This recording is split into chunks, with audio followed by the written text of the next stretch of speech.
Oh, hello everyone. I thought I was just trying to go live there. I think it's done it now. I think I'm there. um, I just finished my classes there, so I thought I'd just do like a little bit live talking about the Bills of Exchange Act. Don't know where the camera is. Bills of Exchange Act 1882, which I've seen a few people talk about, but the Bills of Exchange Act 1882 for the UK. Hi Sven, you all right? The um, the Bills of Exchange Act 1882 is massive. It is massive and has tons of implications in everything that we do. Now, I see loads and loads of hey Petri, are you doing all right? People talking about promissory notes and how to do them and how not to do them, and people getting into trouble through doing them. Some people even going to prison for doing them. But when I've looked back, and you got to research and follow them and find out what they've done, what would end up happening to them like that, and it's not just it's not when you've looked at it, it's not just promissory notes. These people have been like basically like doing like counterfeit money, which is a lot more than a promissory note. But there's a lot of people who have done it and done it successfully and made it work properly because of the Bills of Exchange Act 1882. Now, I was on a call recently, just this week, I think Thursday, with an ex-banker, not a banker now, an ex-banker. I think he was either similar age to me or a little bit older. And he, when he went through his training, with it being in like the 70s or 60s and 70s, he had to learn about proper banking procedures, finance procedures, money procedures, the Bills of Exchange Act 1882, and he had to learn the Bills of Exchange Act, all of it. I mean, you go Google it now, right, and see how big it is. He had to learn how to act within it, how to use it, how to be legal within it and lawful within it, and using it for to be a bank. And I was talking to him, and I said, well, he felt a bit bad from being on the opposite side for a while. He said, and I said, well, then, like more than us then, because you've been on that side using the Bills of Exchange Act, then you know that the promissory note thing is valid because everything that we're using is a promissory note. The £10 note, £20 note, £50 note. Back in the day, when he was doing it, it would have been a £1 note. And it's a promissory note because in the Bills of Exchange 1882, they took away all the money. Hey, Clive. They took away all the money, the real money, right? Now, as you know, hopefully anyway, you've seen me speaking before. I'm not saying that there's right ways or wrong ways to do something. I'm just saying what I do. And I still invest in silver because silver is real to me. I can hold it in my hand and I get silver coins. I have a little bit of gold, but like I like to get silver because that's historically money was always silver. Right the way back, hundreds of years ago, thousands of years ago. They've used silver as money, as bartering, as tools to buy things, exchange things, and and the way things are going, there's a chance that we could end up that way. There is a chance, you can't deny it. So if you look at what's going on politically, medically, financially, it's like a war, so something's happening, so we could end up in certain situations. So you should be taking some precautions, for if you have the ability, even just little bits, just buy little bits every now and again, you know. The good people are winning. I feel that. I think that, You know, what's that? Scotland? Oh, come on, it says there. You know, but you should always be looking after yourself. But this is divert. I don't want to be saying about that, but I'm just saying about like the Bills of Exchange Act. You know, and this guy was just talking about how people used to write out Bills of Exchange Acts because fair enough, they have a big license and the Federal Reserve or the Bank of England, which is all the same people, all owned by the same people. There's nothing to do with the federal, as in the US government, nothing to do with like England, as in like an English country or an English government, completely privately owned for profit corporations, all of them, as is, the UK government, the US government, all privately owned, set up corporations for profit, as is, the police, every single individual police force, whatever you want to call it, around the country, the banks, sorry, I mean the courts, although that's they might look at it like a bank because it's just about bringing money in. It's a business center. The what's that say? I should put my glasses on. These little writing on the side, I can't see what it says. Beresenio. Hope I said that right, mate. All right, I'm good. I'm good. All right, hi there, Zav. I think that's what it says as well.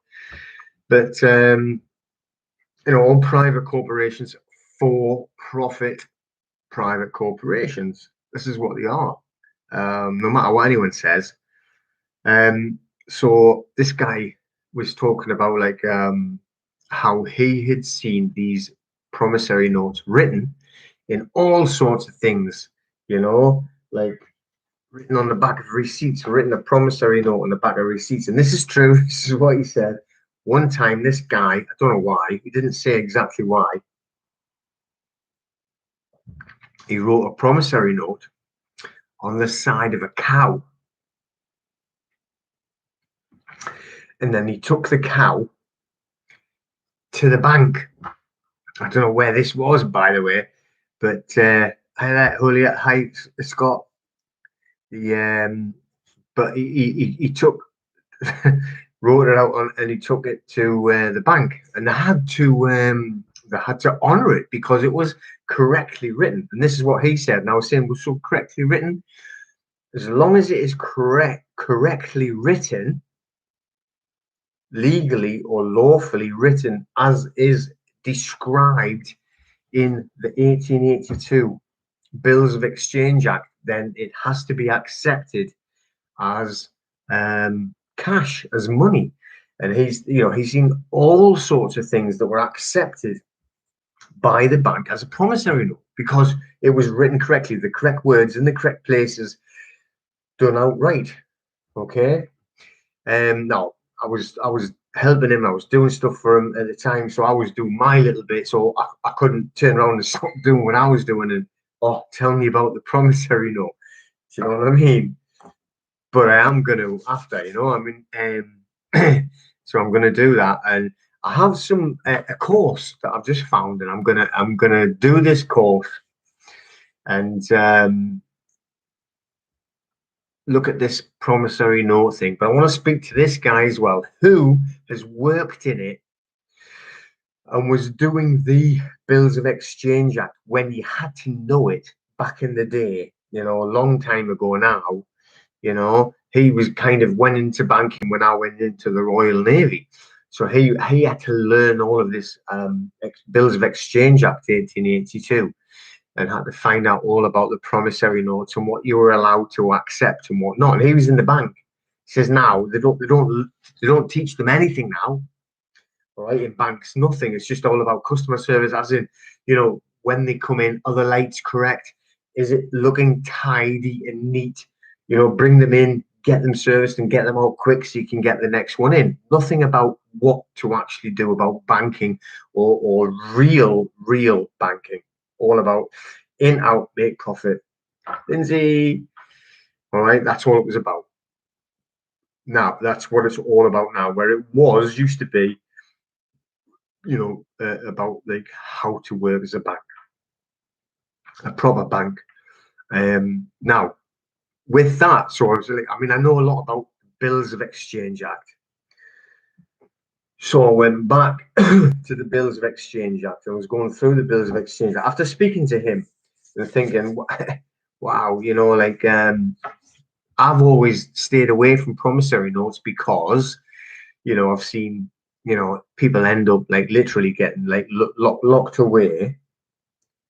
And then, but from what he said and what other people have said, but at least he was in the banking. It's because they did it wrong. They wrote it out wrong. They've tried to present it, and then to try and back themselves up. Was that Caramel? Hi, how are we doing? And when they're backing themselves up, say the wrong things, it's tied into the wrong paperwork, and that's what can get you into trouble. But if it's written out correctly, as what the Bills of Exchange Act says it has to be, and this is an act of Parliament, this is what they say it has to be written out. This is the point I'm making. It has to be written out what they say. And if it's written out what they say, then they can't say that you are wrong. Does that make sense? So you do what they tell you to do. They can't then turn around and say that's wrong because they were the ones that told you to do it. Yes, makes sense. So I'm going to look heavily into this because a lot of people say, well, how do I'd love to pay my house off. I'd love to pay my mortgage. I'd love to do this, you know, and it's hard to get like, you know, because we all know about the trust. You know, I know we'll get hammered by it about like, you know, conspiracy theories, we're nutcases and blah, blah, blah. It's all a load of baloney. It's rubbish. Don't say stupid things. I could not care less. I know what is what is. I know the truth. I've like investigated for years and years and years. I know what's happening. I know where it is. I know what's going on. Look what's going on now. It's all the same thing. There's no difference. No difference. You know, they've been doing this for millennia, forever, right? It's been happening, and you know what I'm going to tell you a little bit more, and it's still about the Bills of Exchange Act, but it's about how they take everything from you and how they disguise the way they take it from you. And they're doing it now because you used to be able to walk down the street and go into a bar or a pub or a restaurant, you know, and just do it. Never even thought about it. Look, I want to buy food or here's my money, do it. You can't do that now, can you? I mean, like there's what dozens of rules and regulations, and you can't do this, you can't do that. It's all control. No matter what you think, no matter what you say, it's all control. You know, a logical, realistic thing. You know,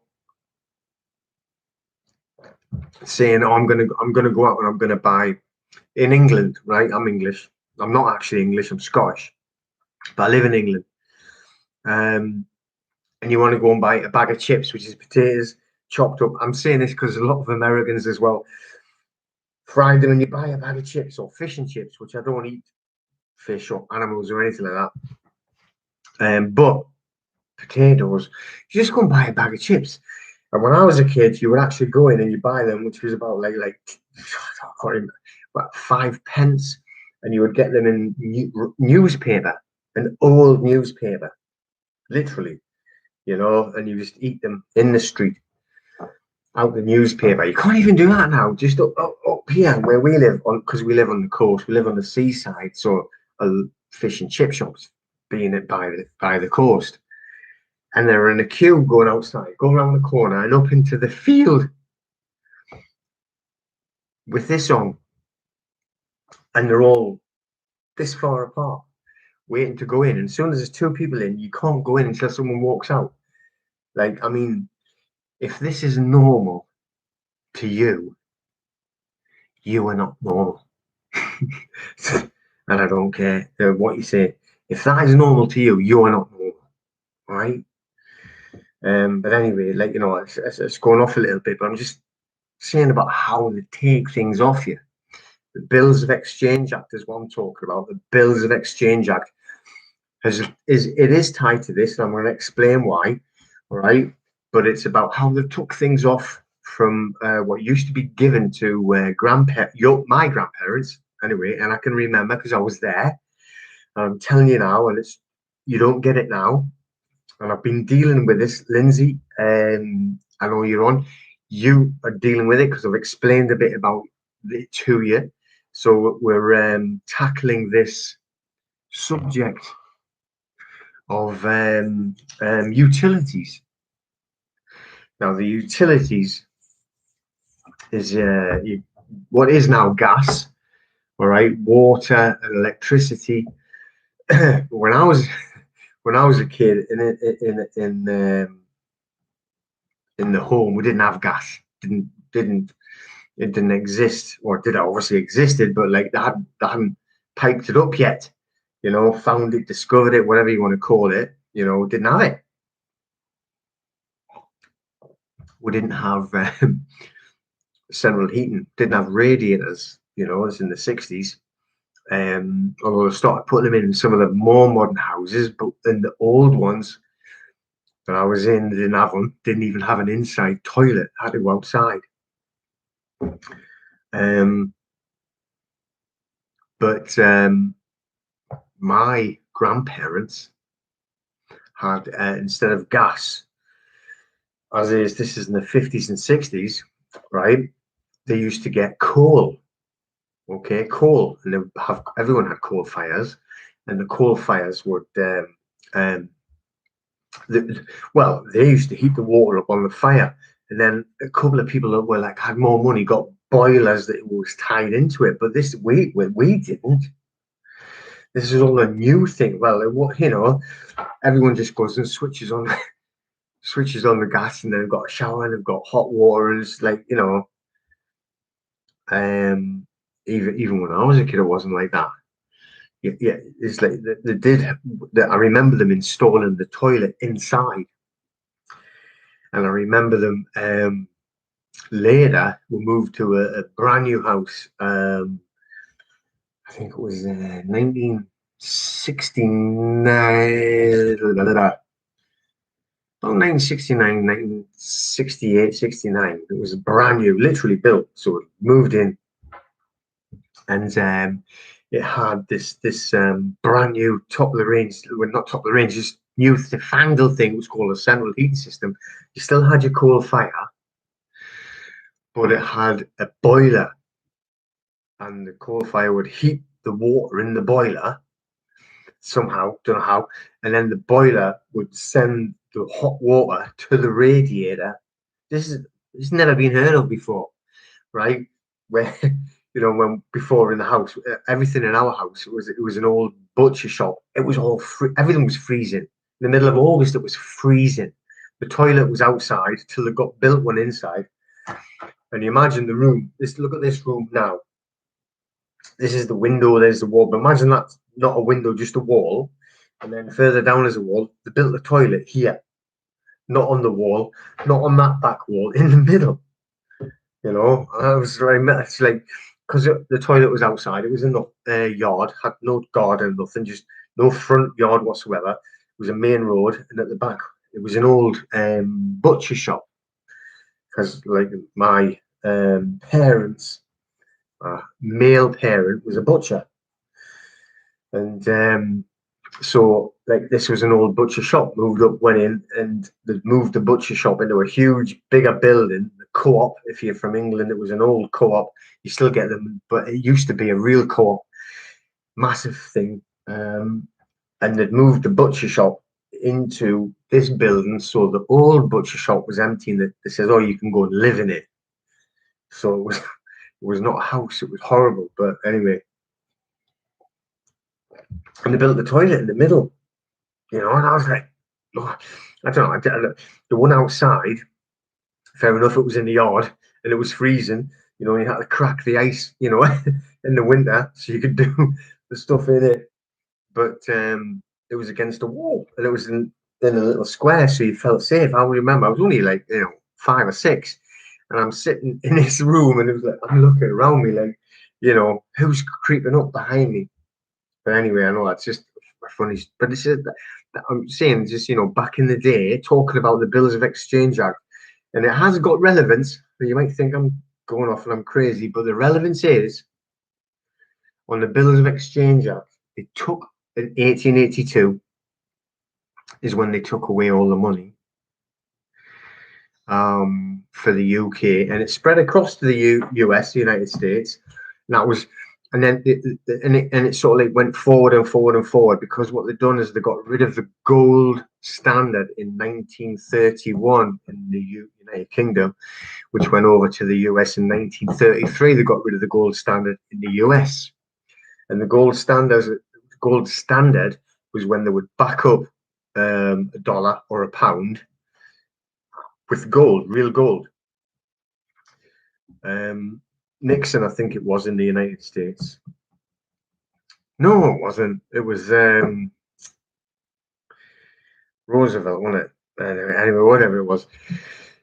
But in 1933, they got rid of it in the US. But in 1931, in the UK, is when they got rid of the gold standard. But in 1882 is when they established the Bills of Exchange Act, which still ran for the United States, when it went over there and runs everything.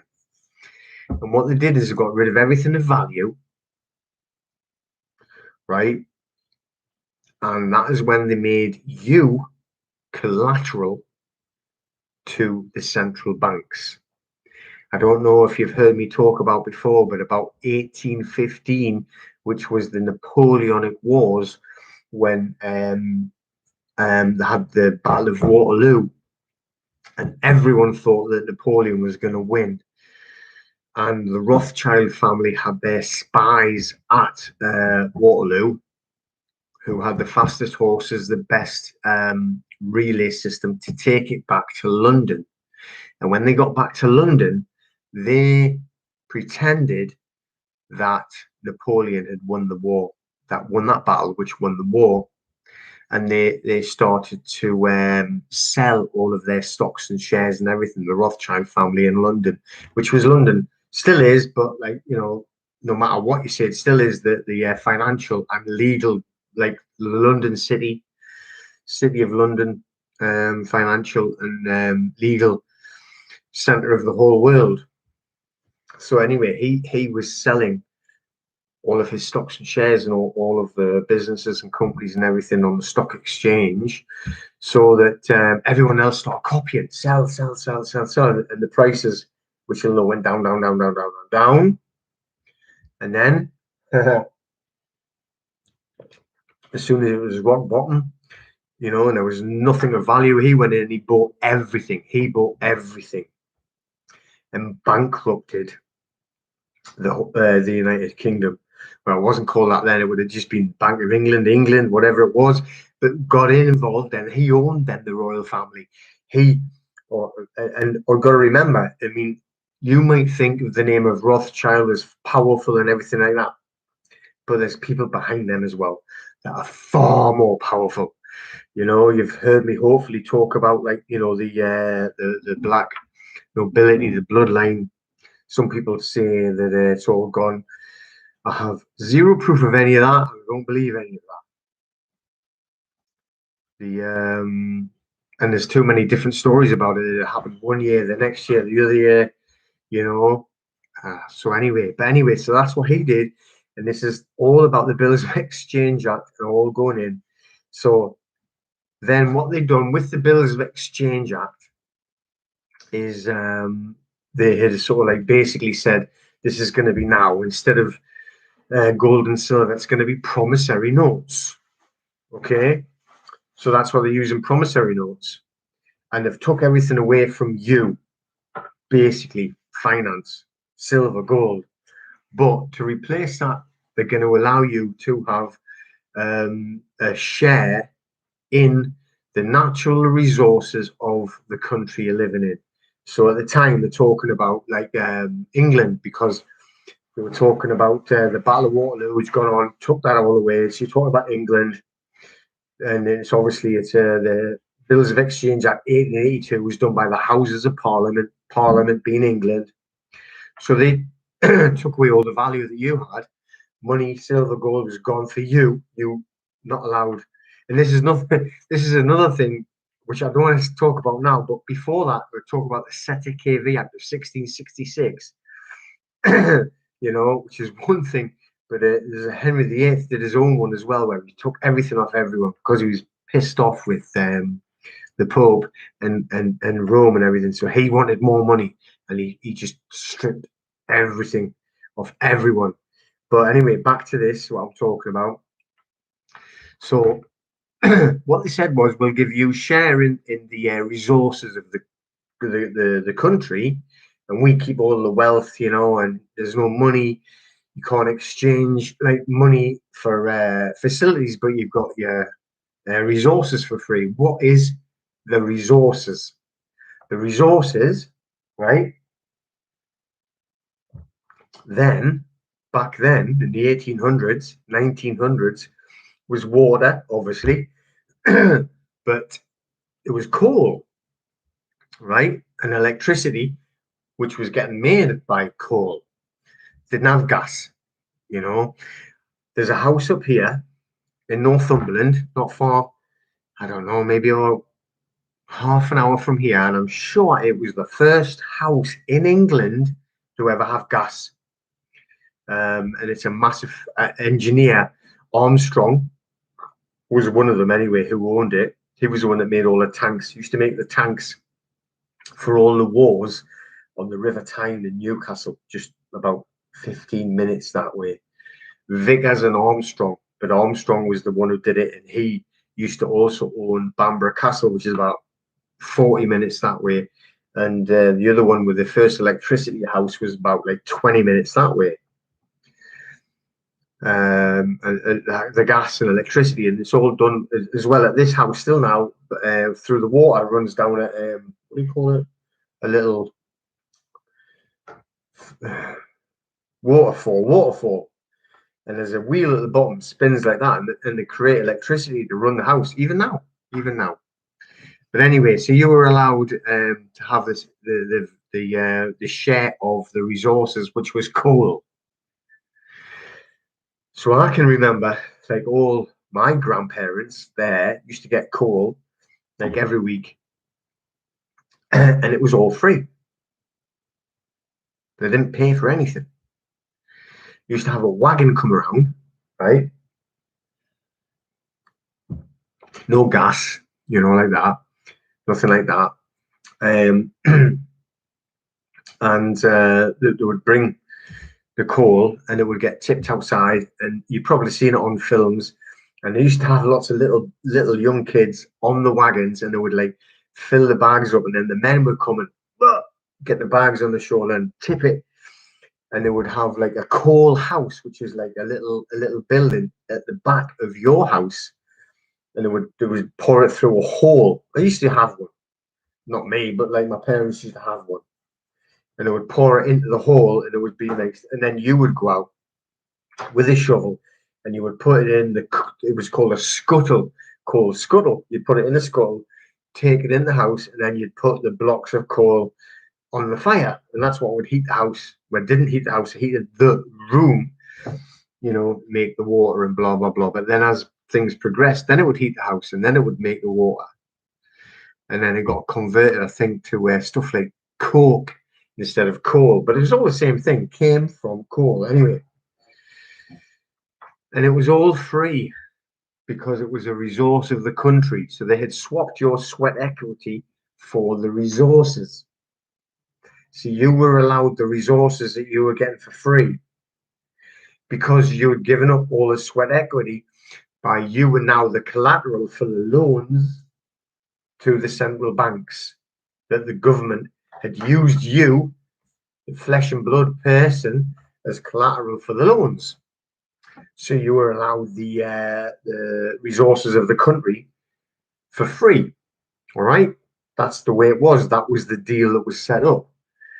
But then you can imagine, as things go on, these people are not nice, and then they'll be looking, going, "We've done this, but I tell you what, it is. It would be good if we could start making them some way pay for what they're getting off us." All right, and then they started getting more advanced, where they would have coal was turning into gas and everything like that. So what they done was, and I don't really know if you would know anyone now of an age, because it was like more my grandparents, which were like, if they were alive, would be about like 120, 130, not many of them around. But they started to like cut the electric. Once the coal started running the electric and they started putting the electric wires in the house, it was still for free because that was the deal. So then they started to cut the electric. So like everyone, I don't know if I was alive, definitely alive in the power cuts in the 70s. And it was big arguments about the coal mines and everything like that. So what they do is the government would shut all the electric off. So you would be sat there in winter, like 4 o'clock in the UK, it's pitch black, and it would shut all the electric off till an hour, an hour the next day, and you were sitting all night. We all had candles and everything like that. That's used to do it all the time because what they wanted everyone to do was to get pissed off and get angry at the miners for being on strike because they wanted better conditions and better money because the miners that were digging the coal out weren't getting paid enough. Surprise, surprise. Anyway, so but they used to give a power cuts, but that's what they were doing way back in the late 1800s, early 1900s, just cutting off all the electric. What they've done, and this is the good thing, and that's not a good thing. This is the clever thing by them, and they're still doing it now. Get everyone used to it. Get everyone enjoying it. Get everyone loving it. So everyone's got electricity in the house. Like, wow, electricity. You press that button, you got a light. Used to have like 10 candles around the house. And fires were really, really common because everyone kept knocking the. And this is true. You look back, loads of houses used to get burnt down because everyone kept knocking the candles over and stuff like that. So once electricity started going in, you weren't getting as many like fires and stuff like that. And then they would cut it off, and it was making people suffer because you didn't have candles when you're not expecting it. And then they were saying, well, basically it's because we don't know where the supply is getting used. We need to like monitor how things are being used with the electricity, how it's getting spread around. Because if there's too much going here, it shuts the system down. Now, if you don't know, you just go, oh, well, kind of makes sense. So we need to know, the government, where it's all going so we can supply it properly and be safe and everyone gets a fair share. So instead of just supplying it to your houses, we're going to put something in your house to help us monitor it so we know how much you use. So we'll know how much to send you and not send it to that one, not send it to that one, send you more, send them, right? So then we can spread it around, it'll all be even, it'll all be safe. It's called a meter. Never had them before. Right? So they introduced the meters. All right, there'll only be a little charge for it because it's for safety, it's for your own safety. You have this meter.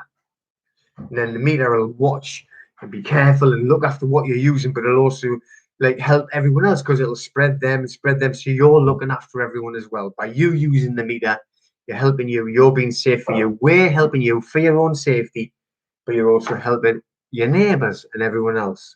Sounds like a great idea, doesn't it? As if get something here to help everyone else.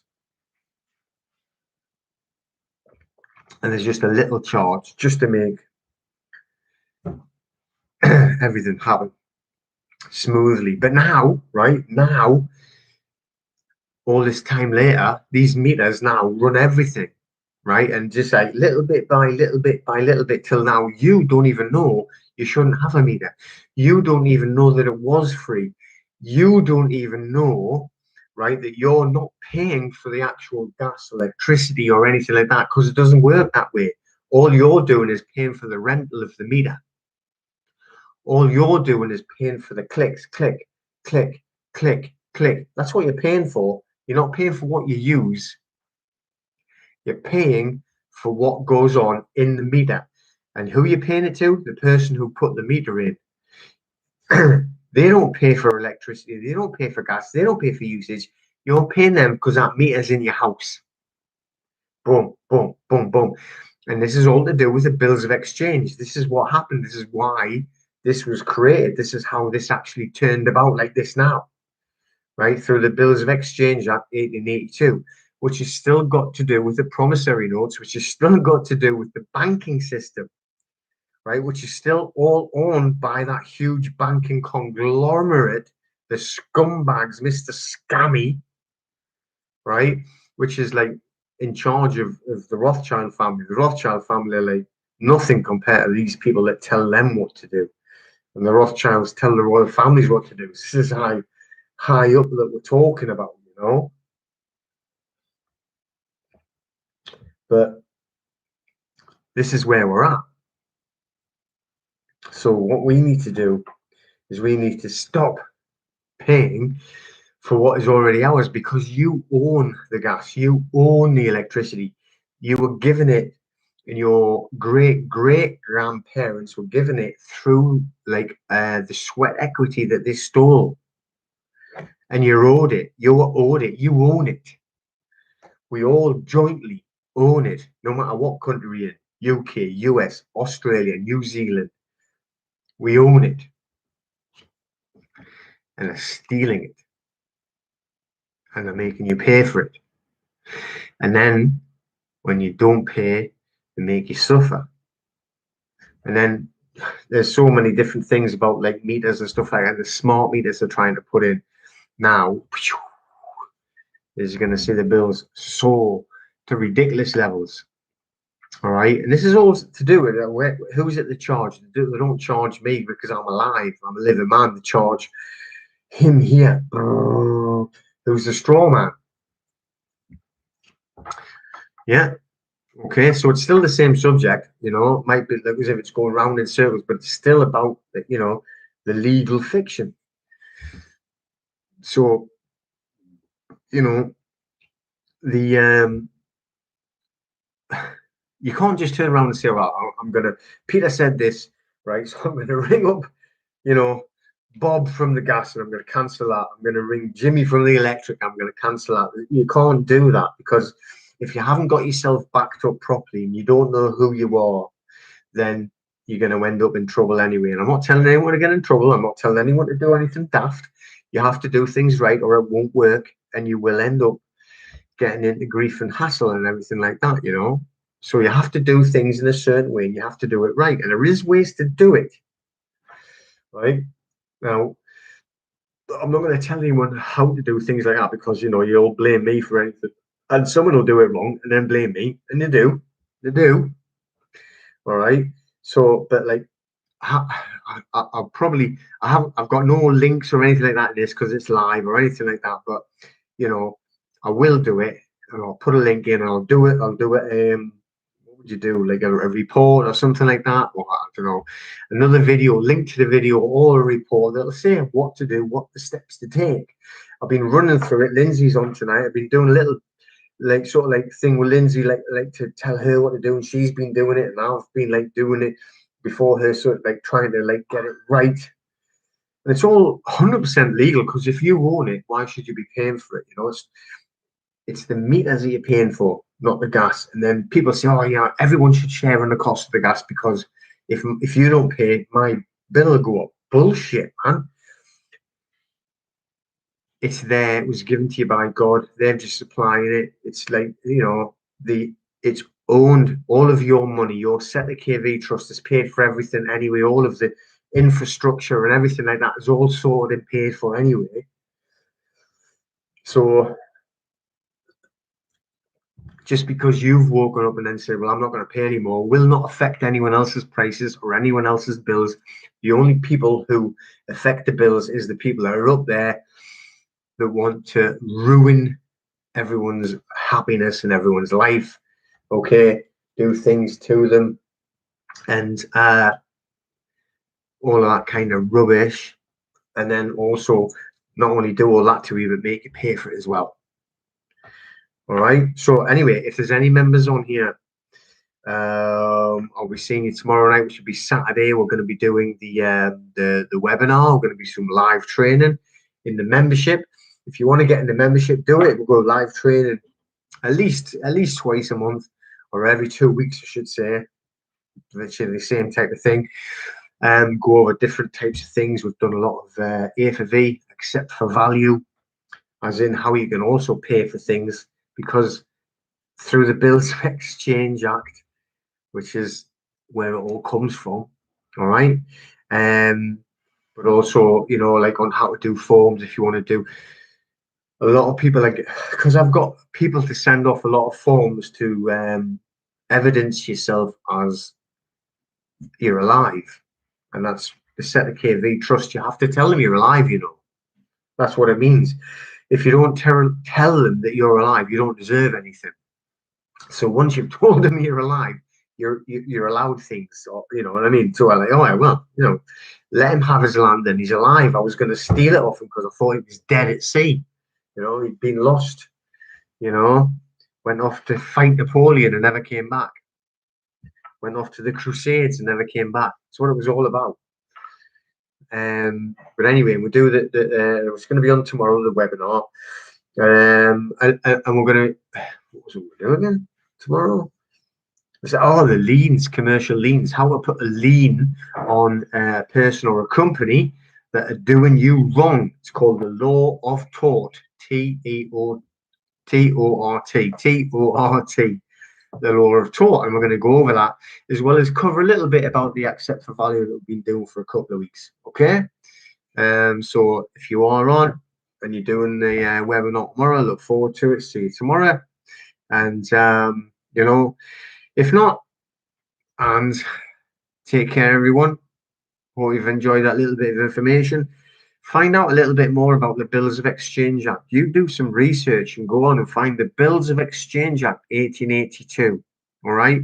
Which also ties in with the House Joint Resolution 192 for the US.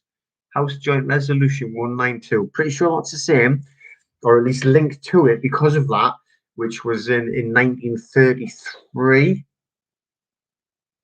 Yeah, pretty sure, or 33, 35, but there, that area, but all to do with the Bills of Exchange Act, which came from England in 1882. Let's face it, you know, everybody that ended up being in America, they're all running away from all the corruption and everything that came from England, and came from the Vatican, came from the Crown Corporation, which still owns everything, and which is what we are actually fighting. All right, so I think I'll end this now. I hope everyone's enjoyed it. You all take care. I'll see you all later. Good luck, everyone. And, you know, put some comments on or whatever it is that you do at the end of it. You know, if you need any questions or anything like that. I've got someone to help me. You know, Fioren's going to help doing the emails. Very, very good researcher. But like with emails and answering questions, because I can't cope. I have no time to do anything, so I ended up not helping anyone, and that's not fair on anyone. So I've got like some more help, people coming out helping out and doing stuff like that, and hopefully he'll be able to help you as well as I do. Take care, everyone. All right, I'll see you all very soon.